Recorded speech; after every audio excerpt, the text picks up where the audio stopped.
Sandro, could you introduce yourself? Yeah, g'day, my name's Dr. Sandro Demaio. I'm the CEO of VicHealth.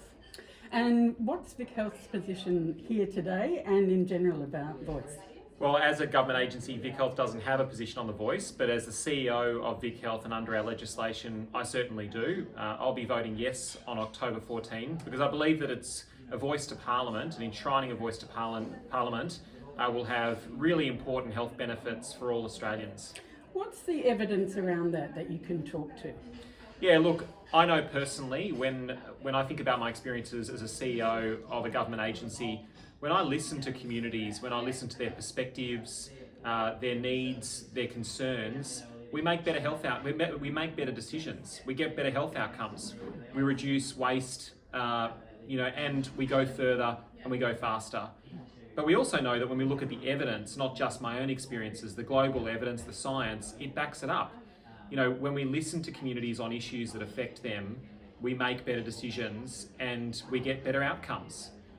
So VicHealth's role a lot is health promotion, which involves persuading systems as well as communities and individuals. What skills are you putting to use in talking, perhaps not as VicHealth, but as yourself, in trying to bring around people's opinions on this, because the polls are not very strong at the moment?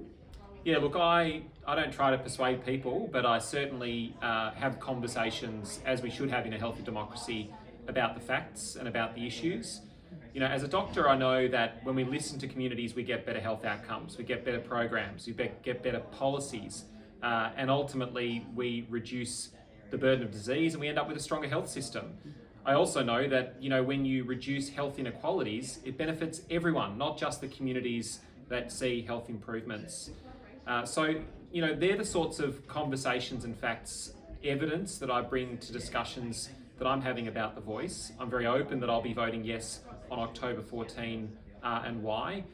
But I also believe personally, as an uncle, as a doctor, and as an Australian citizen, that this is a once-in-a-generation opportunity to acknowledge the oldest continuous culture in the world, an act of allyship for Aboriginal and Torres Strait Islander communities with Aboriginal and Torres Strait Islander communities, and that is certainly front of mind for me going into the referendum as well.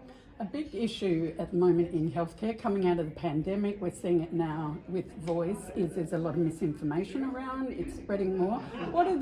How are you managing that and attempting to address that?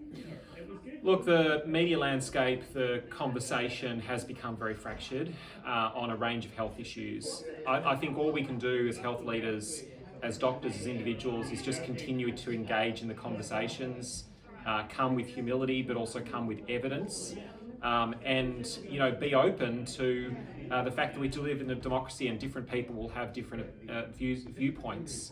But when you look at the evidence is very clear that enshrining a voice to Parliament will deliver better health outcomes, not just for Aboriginal and Torres Strait Islander Victorians and Australians, but of course that is front and centre, but for all Australians. Fantastic. Thanks, Sandro.